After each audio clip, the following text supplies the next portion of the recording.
The question of diversity in video games is a relatively recent one. Since Gamergate, diversity has become increasingly more significant in both the production and reception of video games. Obviously, this isn't just limited to games. Film, television, and even certain books have come under scrutiny or praise for how they handle diversity in their presentation.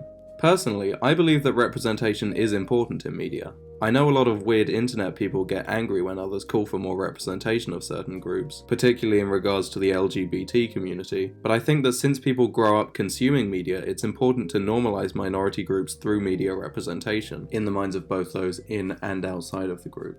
The alternative is to not represent them at all, which would fall under the heading of erasure and is bad for a number of reasons that are too long to get into in this video.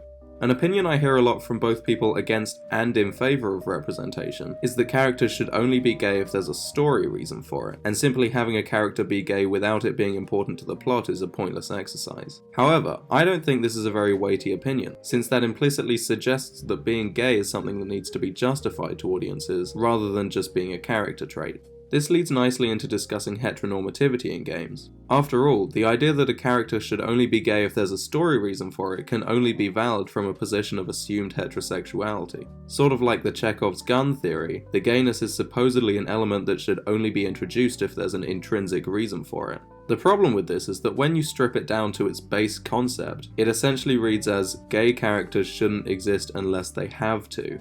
Despite this, most games with LGBT central characters seem to have a tendency to make it a vital part of their characters. For example, Life is Strange has been lauded as very progressive in its diversity, as the player has the option to romance another female character if they so choose, one of only 2 romanceable characters in the entire game. Although the lesbian romance is an option, it's very much a central part of character development between the two, and the added layer of depth to the characters means that to opt out of the romance subplot would be to deprive oneself of gameplay.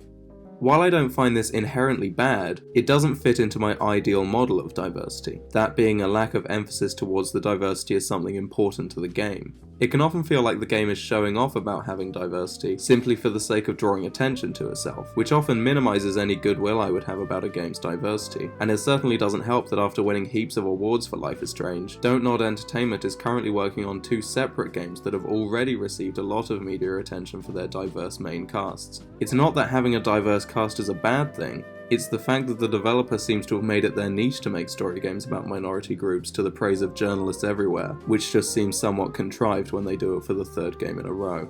In Celia Pearce's essay Curating for Diversity, she attempts to outline 12 steps to making a diverse community within gaming, the first of which is to admit there's a problem. One of the bylines she writes for this point is to employ empathy as a starting point, which while well-intentioned I find to be quite patronising in both tone and effect. Empathy implies weakness, and whether or not a group is in a position of vulnerability or weakness, I don't think that establishing the group as weak is at all the right way to start writing games about them. Admitting there's a problem is one thing, but treating marginalized groups as weak only leads to said groups being written about from a place of presumed weakness being attributed to them, which in turn leads to the group being perceived in such a way by the consumers of that media.